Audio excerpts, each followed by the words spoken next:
future will not be shaped by organizations that grow the fastest, but by those that grow with purpose, consciousness, and responsibility for the world they touch.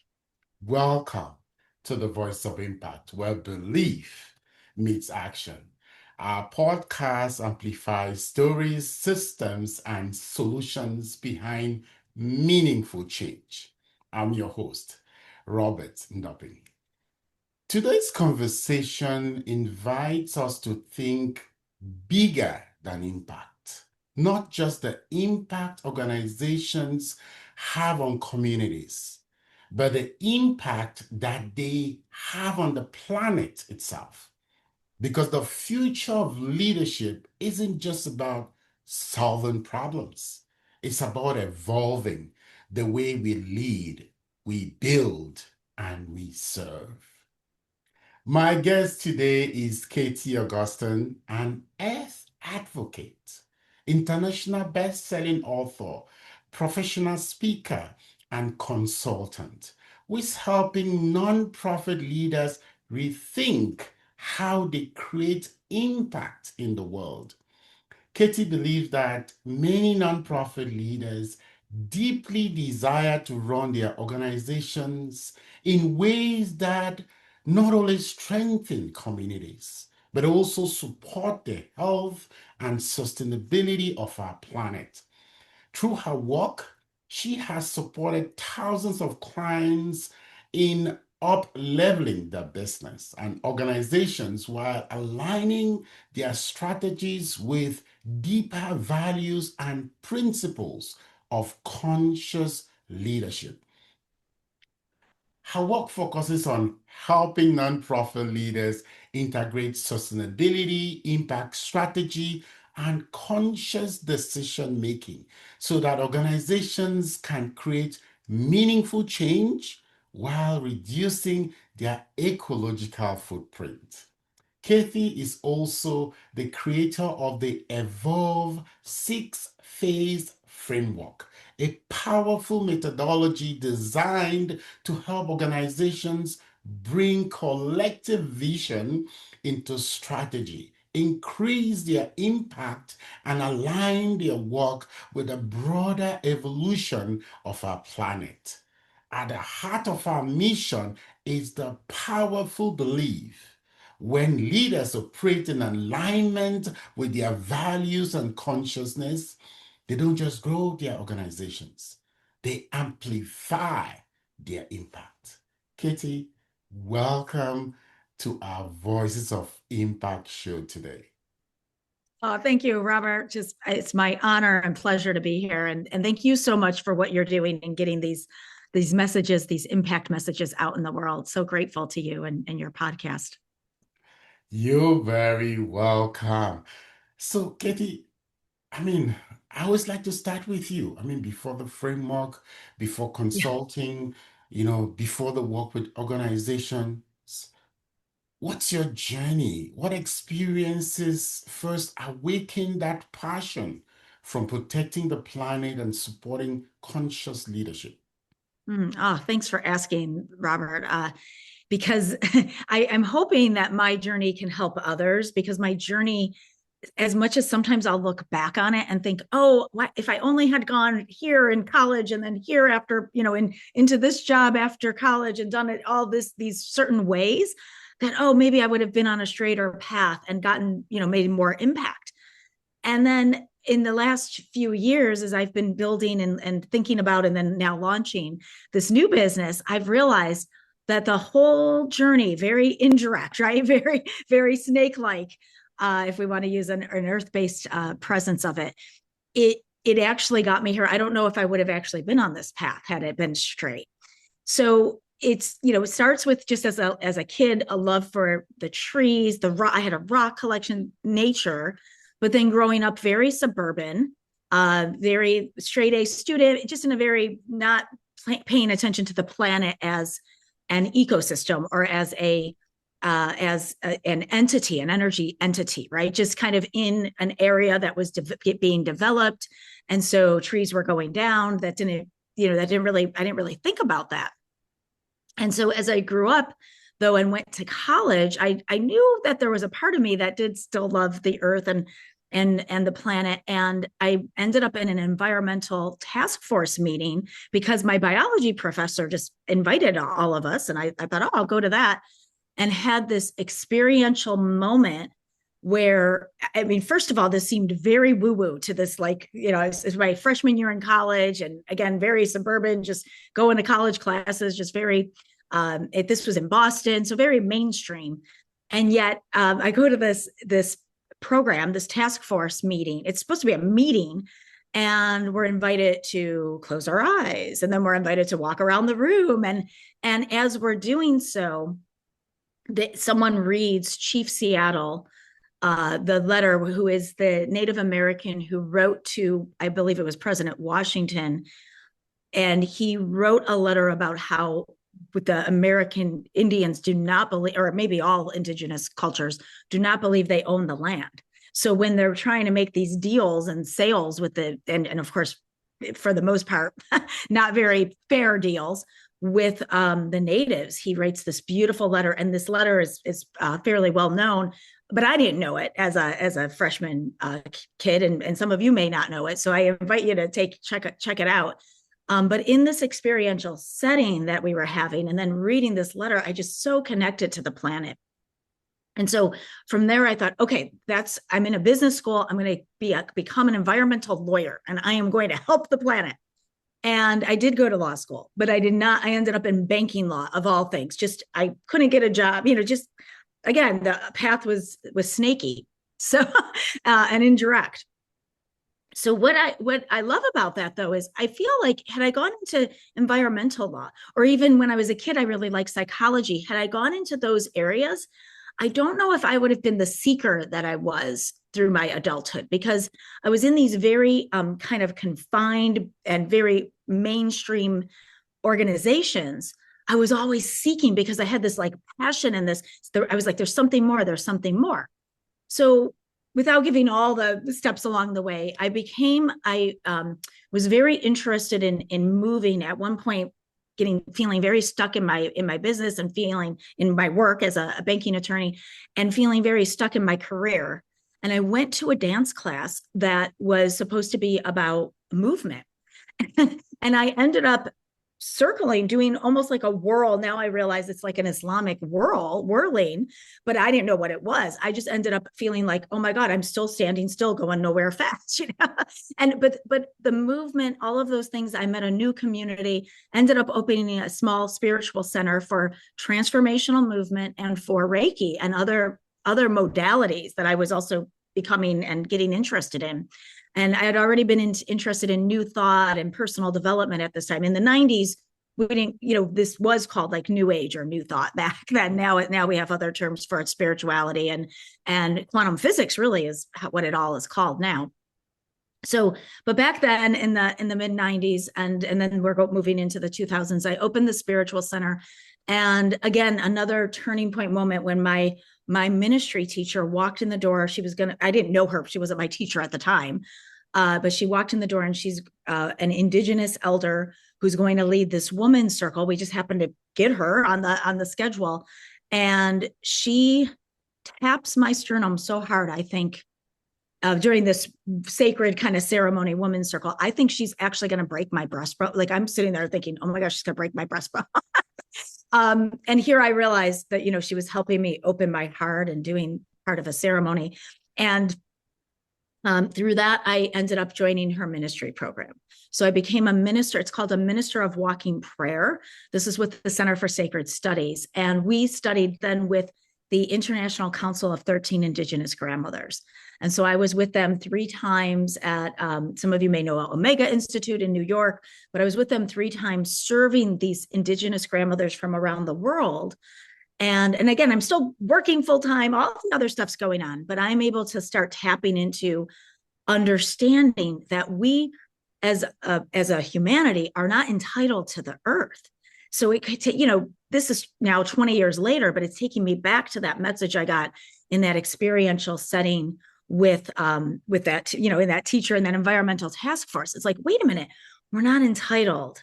And how the indigenous do it is they would ask and pray. And, when they would ask for meat, if they needed meat, the deer would just show up that they would hunt. It's a whole different harmony that the indigenous work with, that I only know, even at this point, after studying 8 years very deeply, and then, continuing to tap into my communities that I'm connected with. I still would say I'm only very surface level to what the indigenous teach us. But I say that with a reverence for the planet. It helped me tap back in and say, I can make a difference for the planet. Now, at the same time, I was having some other, with work and other things, wanting to personally develop myself as a speaker, as other things that wanted to come out. And I'm kind of caught in this banking attorney, a lot of work. Now we get to the era of after the financial crisis, a lot of stressful work that I'm doing, 60, 70 hours a week. And I find some of you may have watched back then The Secret. I find this is actually a little bit before that, but I find the movie The Secret, and I fall in love with Bob Proctor. I had already heard of Bob Proctor in sales because of my banking world, but not, I didn't study him until The Secret. And then through Bob Proctor, one day in 2011, found an email from my mentor and now boss and friend. And this is my other business. So everything I'm sharing here is my personal share, not on behalf of the Institute, but I still do work with Mary Morrissey's Brave Thinking Institute. And I found her in this email from Bob, and I thought, who is this woman? Everything she's saying is what I believe, and I want to share out there. And it's just how consciousness works and how our thoughts create our reality. And it was things that I had been studying along the way in my New Age movements and unity and different things, but she had it in such a codified manner. So I was thrilled to have met her, and I started attending her programs, and pretty quickly became a life coach. And I didn't even know, now this is 2011, now coaching, so many people are coaches. I did not even really know what that meant. I mean, I had heard of it. I heard of executive coaching at that time, but a lot of times when you said you were a coach back then, people thought sports coach. But I jumped in not because I necessarily wanted to coach as much as I was already counseling and supporting through my ministry, but I also wanted to share a message. I just could see this message, not only for consciousness and how it works, but to weave in, then integrate in the earth-based love that I had, and how do we support the planet. I wanted to weave that into the message. So became a life coach, built a successful coaching business to the point where that institute kind of said, hey, we want a senior coach full-time. Would you come aboard? That was 2018. And I've been working there ever since. And then, but again, just talking about the weaving, if any of you have ever wanted to switch careers or so, because that was not those, it looks like, oh, it was so easy, but those were all decisions where I had to leave my consulting job of 60, 70 hours a week and go to a compliance banking job, back to a bank for 30 hours a week so I could build my business. That was a big decision. But had to believe enough in it that hey, I'm growing a business here. So I'm going to make some decisions and make some cuts and do some things. And then when I was offered full-time with the Institute to support our coaches and our other clients of Brave Thinking Institute, another decision, 22 years I had been a banking attorney by that time. So again, I'm sharing this, so I hope some of you that are thinking, do I take this leap or make these changes? None of looking back, it's like, oh yeah, I did all these things, but at the time, some of these decisions were, a little bit of a leap of faith, I would call it. So went into full-time coaching. And then again, the last few years during COVID, things are bubbling up, and I'm thinking, I'm supporting clients and coaches and in such good ways. The Brave Thinking Institute really supports people in living their dreams. And I believe the more people are living their dreams, the more we're raising the consciousness on the planet. And though I have this passion for the earth and the environment, and there's a message that is also brewing through the COVID era where kind of, things are quieter. I'm not traveling as much. And so I started brewing up this Evolve Consulting Services, which I realized that who's helping the planet the most, a lot of nonprofit companies and or organizations, and also they're helping, animal people that are helping animals are a lot of times nonprofit rescues and shelters. Now, that's not the only organizations that I help, it's any nonprofits. But one of the things I started realizing is, as much as they're supporting, and especially the last couple of years, there's also, and then, even during COVID, there's also this struggle. A lot of, I get all the emails because I'm, of course, donating to a lot of these places. And a lot of it's about the fight for the planet or the struggle that we need the money or the dogs are going to die. I'm being drastic, but it kind of, sometimes I actually would get those emails. So all that said, I want to help people understand that there's a consciousness where we can get out of the struggle and be empowered. And so I want to help now I do support nonprofit leaders in understanding not just the strategics, which I can help people with in so many ways with action plans and accountability, and also add to that, though, the consciousness teachings, what I've studied along the way, Neville Goddard and other great teachers who share how do you align your consciousness with a vision and mission? How do nonprofit leaders align their values with their mission so it's not a self-sabotage and we get out of the struggle and attract the money, the membership, the loyalty, the legacy that we're wanting to make impact with on the planet. So long answer. Sorry, Robert, I just kept going. No, that's okay. I really just wanna I Yeah. wanna go on one of the things which you just talked about, Yeah. which is you speak about operating organizations with consciousness and alignment, especially with values. So what does conscious leadership actually look like in practice for nonprofit leaders? Oh, great question. I believe it can be many things to many people. So I don't want to say that I have like the exact definition. To me, though, conscious leadership means when I'm making decisions, I'm not only considering the business decision that's in front of me. I'm considering what other impact might this have on the planet or with our people, people that we might affect. Maybe it's animals, creatures. So again, these nonprofit organizations could be any organization. But for instance, if we're going to build a building for our place, do we have to clear cut the trees or can we build around it? If we're simple things like if we're having an event, is there a way to say it's at a hotel and there's water on the tables for lunch or just at the event? Is there a way to have water in a pitcher versus filling all the water cups and then half the people don't drink it and dumping it out after it? So it's simple. Consciousness to me is a simple idea of, in every moment, I'm thinking beyond just the decision in front of me. I'm thinking of the consequences or impact, because it could be, consequences sounds negative, but it can be the positive impact that I can be making moment to moment. And so with nonprofits, and a lot of nonprofits are already wanting to raise the consciousness in their mission anyway, but also how do these various day-to-day decisions also make an impact and support, hopefully, the planet and others, humanity, people, animals, ecosystems, etc. Yeah. Okay, that's really key. But now, what shifts inside an organization when leaders begin thinking about impact, not just socially, but environmentally as well? Mm-hmm. Yeah. So some of those, what I was talking about, I believe would be the environmental impact. And then we actually have like an environmental impact assessment, risk assessment, where you can take a look at how you run your business. Now, some nonprofits are run out of homes now. It's since the COVID era, so many businesses have changed and organizations have changed.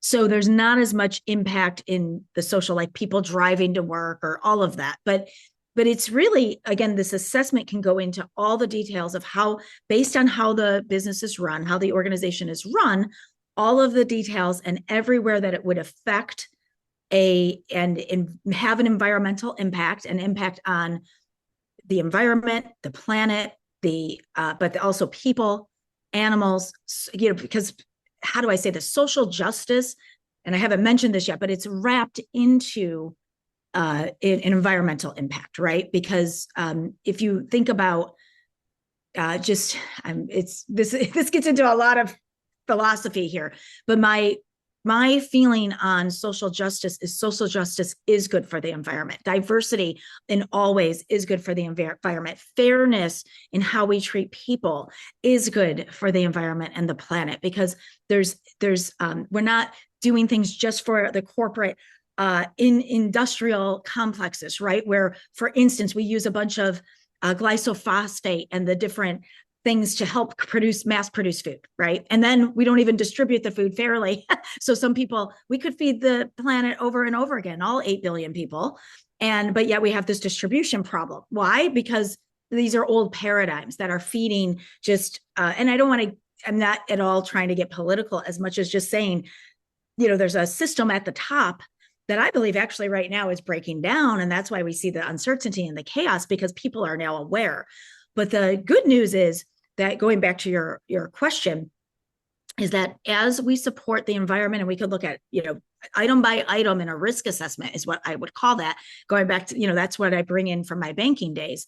But looking at item by item, how does this support the planet, people, social justice and fairness, and then ultimately all of us in thriving aligned with our planet and the ecosystems, versus taking from, literally killing, cutting, all of the things that up until now we've felt, not all of us, but many of us have felt entitled to do.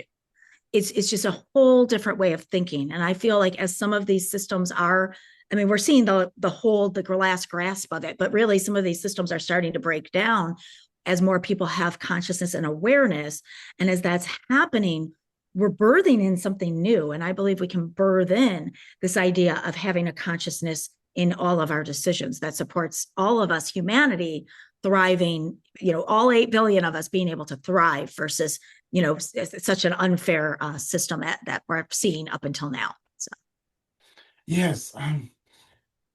Let me dig a little deeper on something that's very personal to you. Yeah, You sure. created the Evolve 6-phase framework to help Mm-hmm. nonprofit leaders align their strategy with both mission and, that planetary responsibility. What inspired you to develop this approach? Mm. Well, actually, I receive I love that I can say I live what I teach. So I am always in coaching programs and receiving coaching or other support, and I believe in investing in those things. I've learned what I've learned, but I also am and able to share that. But I'm also wanting to always learn from elders and just people that know more than me in different areas. So a few different programs that I'm in currently, but one woman that I work with and her company is the Shine Collective, and she's a publicity expert. She's worked for, probably 30 or so years in supporting publicity from all the celebrity, number of celebrities to now she's really working with mostly women in the women that are rising up to make impact in the world. So I kind of found her, it felt like a good fit. She had this framework of this idea of having either a 5 or 6 version framework. And what was so perfect about that was, at the time, I was already building a program. It's my flagship Be the Change program. That's for the nonprofit leaders to go through. It's a 6-month program. And when I heard about this framework, I was like, oh my God, a 6-phased framework fits perfectly, like each phase, each month. And the framework really it's called the Evolve framework. And I've created a great acronym for it.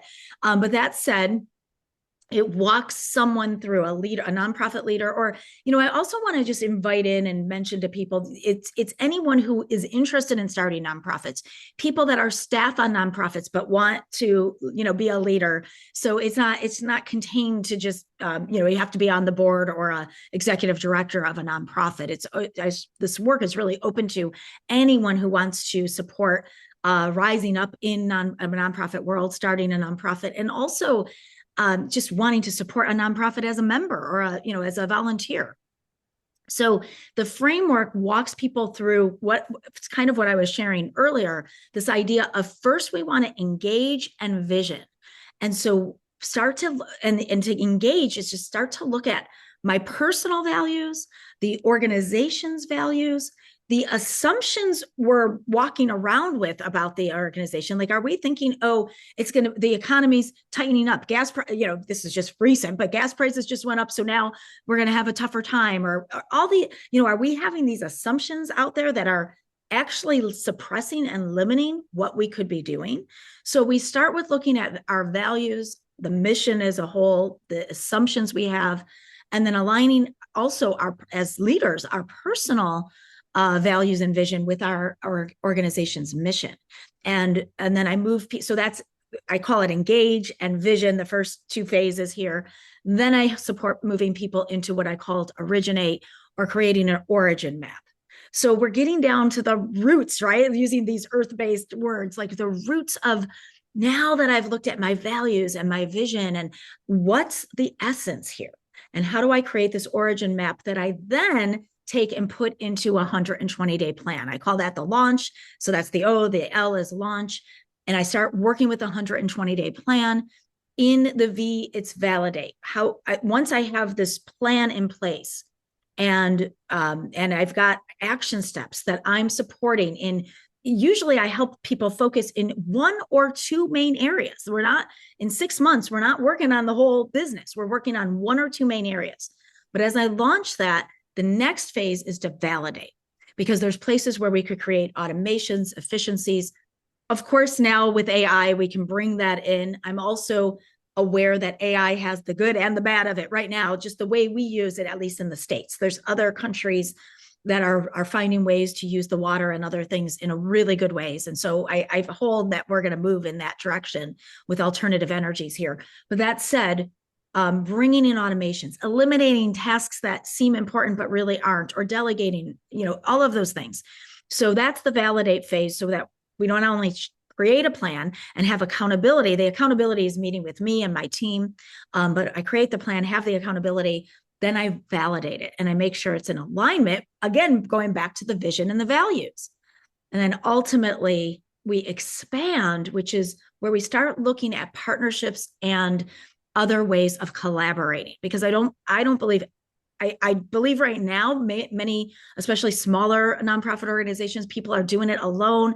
You're shaking your head. We feel like I've got to do this, and it's all on me. It's all on me. I get it, running a business too. Sometimes you can get in that mindset, but wait a minute. Is there a way to collaborate and have a fundraiser where it's two different organizations, or whatever that might be, different ways of expanding? And that takes us through a really hefty and really yummy 6 months. And we're in a whole nother place in 6 months. And yet part of it is just launching. So there's a whole nother round that you can go through if you would love. But that's, I created it really to support, again, part of what they're learning there. Even I mentioned the action plan, but I didn't mention that every month there's teachings on the consciousness, the mindset that we're holding. So those assumptions I talked about at the beginning, that we're starting to shift those, so that then other ideas open up to us. That if we're thinking it's going to be tough this year because of the economy, we're going to be in that tough economy, right? But if we start opening up to other ideas, then it's a whole consciousness study as well. Does that answer your question on that one, Robert? Yes, it really does. And I mean, you touch on a lot of beautiful things there. I just love the model, the way you explain right from E to E. It's just so amazing. And there's so much alignment there with your philosophy and, the mindset and all your experiences and how you've put this together to be able to come with, one word that really speaks to a couple of things. Now, let me ask you this. Many organizations focus on solving immediate problems, but your work also focuses on long-term planetary evolution. So, but Yes. how can nonprofit leaders begin thinking more systemically about the Mm. future and not just those immediate problems where you solve now? Yeah. So this is actually one of the reasons that I thought this was the time to bring this passion I have into the world, right? Because, so to your point, so many and nonprofit leaders, if you're watching this, just know that we're feeling for you, right? Because we know that you're in the day-to-day, you're keeping up, you've got to get the board report ready, you're just every day-to-day task, and a lot of it falls on you. Even if you have a great team, you've got team management and so many different aspects. And yet, how do we focus on the vision and the long-term success?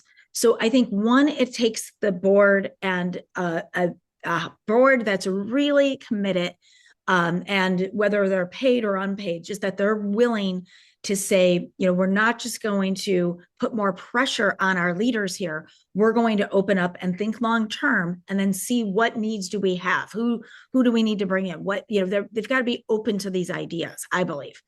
The other piece of this that I believe is so important right now is to be aware how quickly things are changing in this. I call this moment an evolutionary birthing moment. So I was talking a little bit before about the systems that are, kind of falling down, so to speak, but there's also so many things rising up. And then we also have, in the midst of all of that, AI, which is, as most of us are aware, changing things. I mean, people are saying within 2 to 3 years, businesses will be completely different because of the efficiencies AI brings in. Now, again, I believe there's some environmental impact to that. Some of that may be a little bit of this, going back and forth, because you see cities now rising up and saying, no, we don't want the data centers, et cetera. So we'll see where that goes. However, I do think automation and efficiencies are coming in. The world's changing because of that. The world's also changing, though, and I'm going to just tap into my Indigenous elders' teachings. They call this time, it's the end of a long-term 26,000 year cycle. And they call it, they say about it that the ending is falling into the beginning. And so regardless of all the things that we think as humans we're affecting, these are cycles. The earth is in a cycle, planetary cycles. There's other cycles also that are happening, converging at this time. And these are all scientifically based, but without, the indigenous knew this before science was matching up to this. But without me getting into all those details, just knowing that this is a prophetic time of change. And when the indigenous talk about this idea of the ending falling into the beginning, my invitation to then nonprofits and leaders is, what is that next impact and beginning? Because our old systems and ways of doing things are going to be outdated very quickly here. So when you're thinking about your values and your vision and your mission, and then ultimately making a bigger impact, if thinking 5-10 years out, and the world may look very different, what would you love that to be? So tapping into the love of it, the heart of it. There's a reason you got into this organization in the first place. So now, where would we love to take this in a world that may look very different? It may look more global. It may look, we don't know at this point, quite yet what it's going to look like. But I do believe we know that this is an evolutionary time and things will be very different. So leaning in and helping people take time out of the day-to-day busyness that you were speaking of, and leaning into their depth and their inner knowing. And I think when people can take a moment for that, so that if they're in a program, we can help them take time to really consider, what they would love in their vision, but also when you're still and bringing those moments in, you can tap into a little bit of a knowing of where your organization can be, even without knowing all the changes that will take place. Where would you like to make impact? More knowingness is going to come, because we're all tapped into an infinite mind. That's part of the consciousness teaching I teach. So we may not understand at a technology and logistical level how it's going to work out, but we can all tap into a part of us that's in that future and what that might look like, or what we would love that to look like. So that's some of the other work that I like to bring. I love what you just said. We may not understand a lot of things, but we can all tap into that technology. And you also said, just based on your studies, it's almost like the beginning of the end, which means it's another beginning and an evolution, which is really amazing. We both support non-for-profits. Our businesses also support non-profit organizations. Really finding that clarity, building some of these strategic plans, and really helping them focus on that impact. There's one thing which we also see, which is urgency versus sustainability. In your opinion, how can organizations balance urgency with sustainability? I love this. And I love that you use that word, sustainability. And one of the things I'm inviting people into is the idea of what if there's another? So you're spot on, Robert, in what people are noticing. I've got the urgent task or this or that report, et cetera, to work on. And yet I want to be long-term focused and sustainable. One of my invitations and part of my message, not just to nonprofits, but really to all of us, is what if we start leaning into words that are beyond those two choices, like regeneration, like instead of just being sustainable, regenerating, recreating, creating new models, I'm sure, Robert, the Buckminster Fuller model of creating something that makes these old models and systems obsolete, because these are just done at a whole nother level. So that said, though, it doesn't, I support people leaning into this because it gives us ideas at a whole new level of awareness. It doesn't always take away, there are definitely times, though, where it's still like this urgent thing is required. And so also supporting people in leaning into community, their own staff, volunteers, community. And then, as I mentioned, a part of the program is expand and collaborate and connection. And I believe that some of the urgency that we're all feeling is because we've built things in silos. A lot of things have been built in these individual, and I'm not saying it's just one person, but these silos where the more, and I personally believe with the technological advances that are coming, part of what else is going to emerge is community and connection and collaboration. And I believe it has to. So supporting people to lean out, ask for support, and lean into, if we were doing this a whole nother way, like I have this urgent matter, can someone help? Can I delegate it? Is there a member or a volunteer or anyone that wants to support this? I mean, there's ways to deal with it in the moment, in the day to day, but then also thinking into, we can build networks and connections that are broader than that as well. And so that's where the sustainability merging into a whole recreation or regeneration comes into place. Oh, that's so beautiful. I really love the way you articulated some points there, which is really solid. So now, when you look at, leaders and organizations you've worked with, is there hope about future conscious leadership and planetary stewardship? Mm. Well, I feel a lot of hope about it. I'm in a lot of circles, and even though I'm also, I'm online like anyone else, social media, et cetera. So I'm seeing where there can be some fear right now and the chaos. And then of course we've got wars and things that are, just at the level of fact, tough on the heart, like to see the pain and suffering that is, happening around the planet in different places and different ways. And although what I've been really focusing on is the people that are rising up in love, in collaboration, in connection, in community, that are rising up and saying there's another way and we want to do this differently. And I think at this time, I'm at least feeling a lot of hope. And I'm also wanting to bring people that are caught in that kind of more reactionary, fear-based um, mindset, and just even, that affects our physiology. I'm trying to say two words at once there, but affecting our bodies, right? And our whole systems. But instead, supporting people to say, wait a minute, we're not, the news is not showing us some of these things that are happening, these good things. I have one of my reels that I catch is this man who just brings good news of things happening to the planet every day. And there's so many things that are happening that it's just never going to make mainstream media at this point. So I feel a lot of hope. I also feel that it's time. And if you're hearing me and a part of you is caught in the chaos, because I get it, because a part of me sometimes can be caught in the chaos. But if you're hearing me and there's a part of you that wants to be hopeful or even has an inkling of hope, my invitation would be to know that this is actually your time. This is, Robert, this is your time and your organization's time. This is my time, my organization's time, and all the organizations I'm supporting. And for each person on this, being able to witness this podcast, it's your time. Consciousness, everything's energy, and consciousness is at work right now. And we're seeing old paradigms that are just kind of taking their last grasp. But every single person on this planet has a consciousness. And we all have the same amount of consciousness that if we focus it on what we would love on the planet we envision for our children and our grandchildren and the animals and these ecosystems, if we can bring our consciousness to that, we are going to affect that. The monks just walked for peace. And you asked me to look at a couple different words there. I know you'll probably get to this, Robert, but the monks just did their walk for peace. And when I look at that, I see that that means they're helping people bring in another consciousness.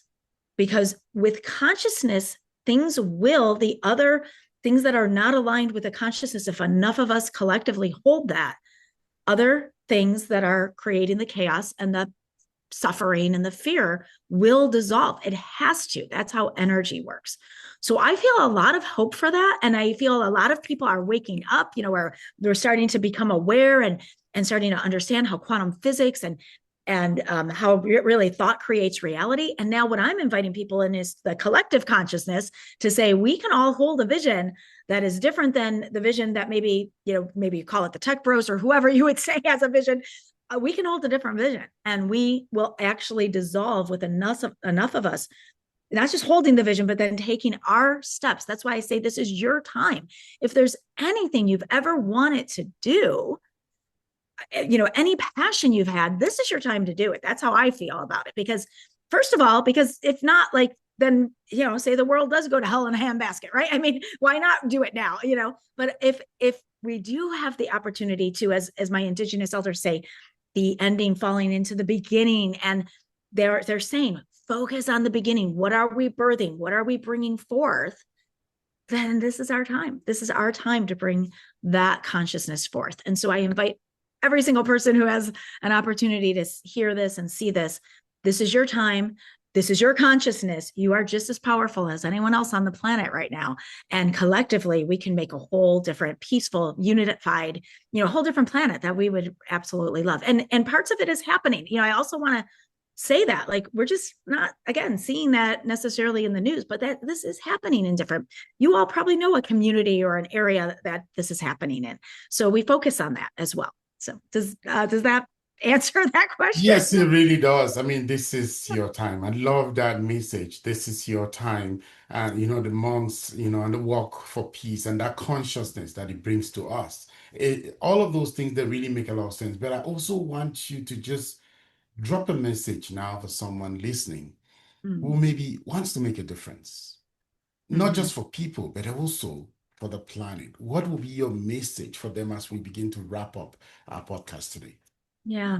So my message to you, if you're really feeling called to support the planet, the earth, and if you're like me, where I'm in an area that happens to be growing, so part of me gets so sad, and when I see a tree go down or trees, all of that. But if we really want to make a difference, I'm going to be really blunt honest, that I just heard this message from some of my Indigenous elders it's called the Mother Earth Delegation. You can all check it out online. They're on YouTube, and but they meet monthly, and they just shared a message that said, every day we can pray. Their ceremonies, the prayers they do daily, are part of what's going to support the planet right now.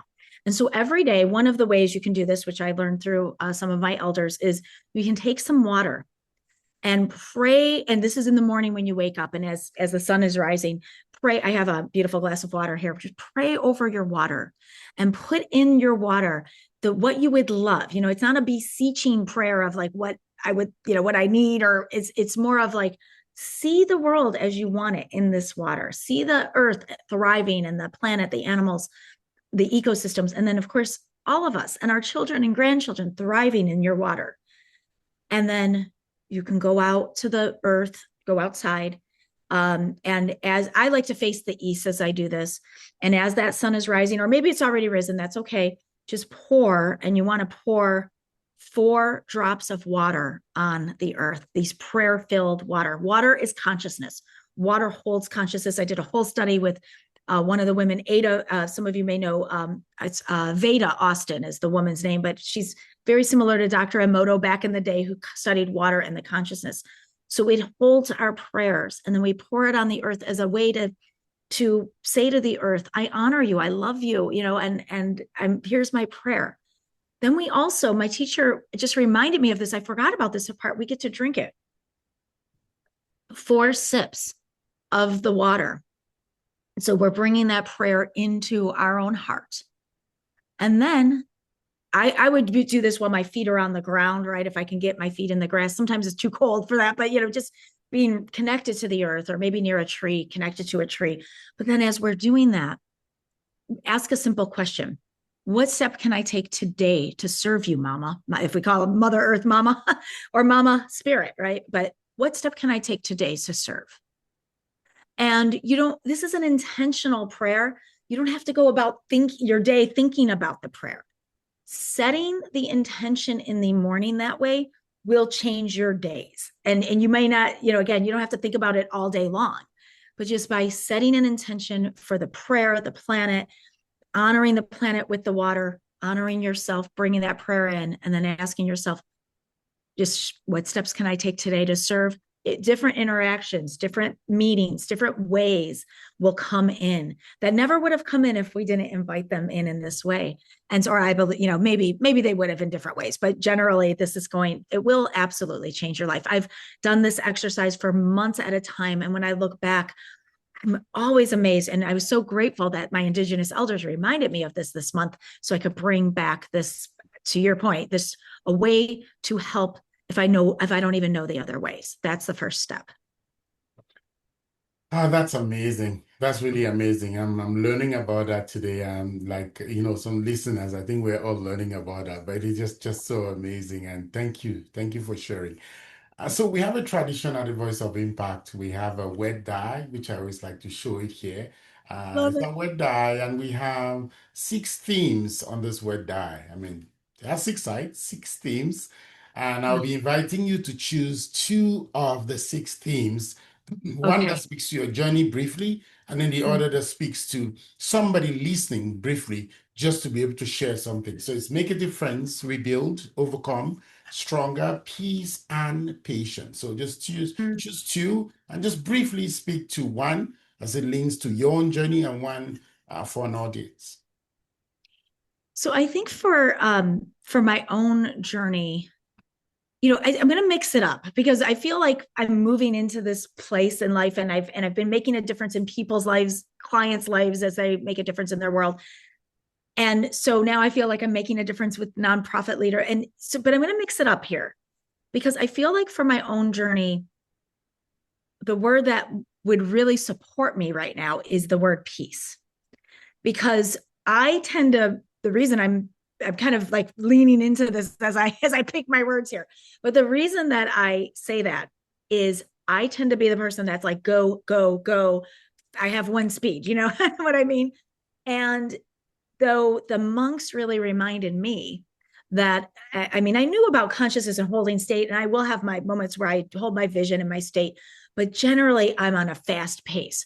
And yet moments of peace and honoring peace in me right now, honoring peace when I'm petting my cat and one of my cats is purring, or, in that moment, that peace, and being able to say, this is I believe they had an affirmation they were sharing. It was something like, I don't want to say I remember it by heart, but I was following them on Facebook. It was, this is my peaceful moment now.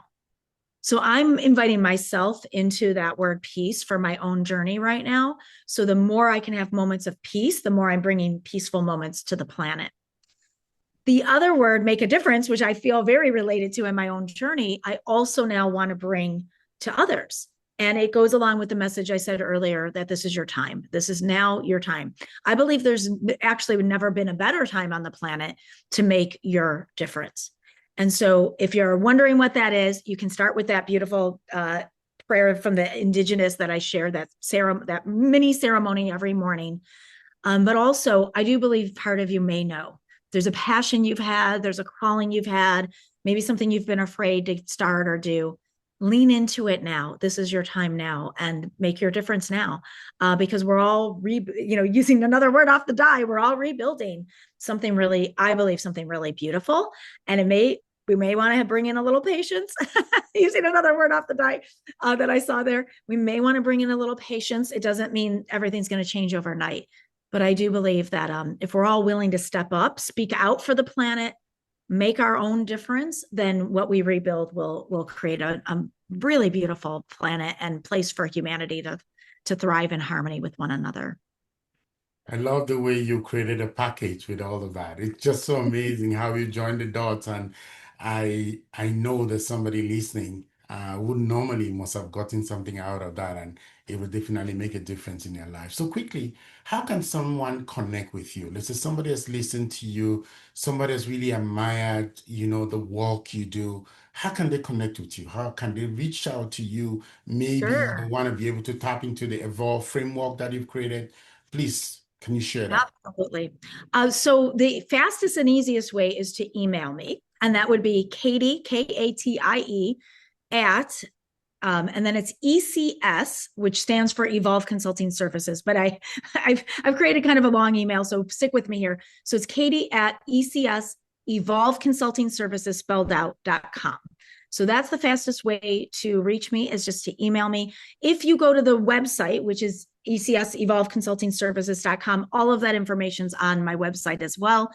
And then one other thing is about every month and a half, I'm having events. So if you're welcome to connect, and I can make sure you get all the information for my events. But also, if you're friends with me on Facebook, which is I'm just on Facebook as Katie Augustine. I don't have the business page right now. If you're friends with me on LinkedIn, I'm posting about the events I have, and the events they're complimentary. It's about a 2-hour time together where I walk you through some different exercises, and then you can really decide, does this feel like it's for me? But either way, if the easiest way I think to answer your question, Robert, is Katie at ECS Evolve Consulting Services.com. Thank you, Katie, for reminding us that true impact is not just about solving today's problems, but also about protecting tomorrow's possibilities. It was just an amazing conversation, and today's conversation really, challenges us to think differently about leadership, about responsibility, and about the role organizations play in shaping the future of our planet. Mm. And to the person listening right now, your work matters. Just like Katie said, your leadership matters. And the choices we make today would shape the world that we leave behind. We've had an amazing conversation with Katie, and there's just so much inside of her. And I will encourage you, reach out to her. Like she gave her contact. She also talked about the events that she's organizing, which are complimentary events. Those are opportunities for you to join them, learn more. And if that moves you, yes, you might be able to sign up and work with her. I mean, she's doing an amazing work, and we've just been humbled to really just highlight her today on the Voice of Impact. And so please reach out to her. When leadership aligns with purpose, the planet impact becomes a legacy. And that's exactly what Katie is doing. We're Ndoping and Co performance designers and strategy coaches. We help leaders and organizations create clarity, alignment, and sustainable impact. We also host the Voice of Impact because we want to highlight those voices that are like-minded and that are doing things that we feel are making not just organizations, but the planet to be a better place. Until next time, keep leading, keep evolving, and keep using your voice. Thank you today for sharing your time with us, Katie. Thank you, Robert. Thank you for doing this beautiful work on the planet at this time, making your impact in this way and leaving this legacy. We so appreciate you. And it's very simple. Empower as many people as possible. Empower as many leaders as possible. Touch as many, professionals as I can. Be able to make a difference.